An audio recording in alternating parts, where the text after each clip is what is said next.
Сидим, курим халву, отдыхаем, отдыхаем на море. Садись. Тебе нравится Бонифаций на море? Напуска, садись. Вдыхай йод. Или йогурт? А все. И побольше. Ай, быстрее. Залазь. Иди. Тебя сейчас отпустить, да? Ты убежал? Ты уже порывался туда сходить. Ой, господи, это что такое неудобно вообще? Класс. Никаких тебе удобств. Релакс еще тот.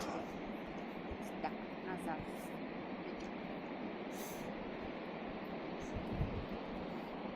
6 часов. Ляпота.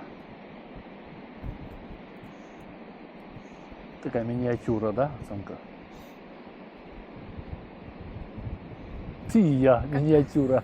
А что ты в капюшоне сидишь? Дует сильно, ухо боюсь надует. Вон Бонечке надо этот капюшон, да? Вот смотри, вот. Не Ну, надо было вот что ты говорить. сюда Ну прилез? а что ты называешь просто так?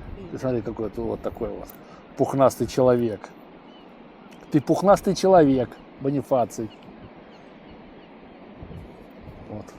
Куда? Да. И что? И что дальше? Да и дальше куда? Скажи, я не привык к таким ветрам, да? Ух ты, носик такой, золный носик. Так, Бонечка, подожди, давай я пойду фотку сделаю. Высокую фоточку сделаю, да? Давай.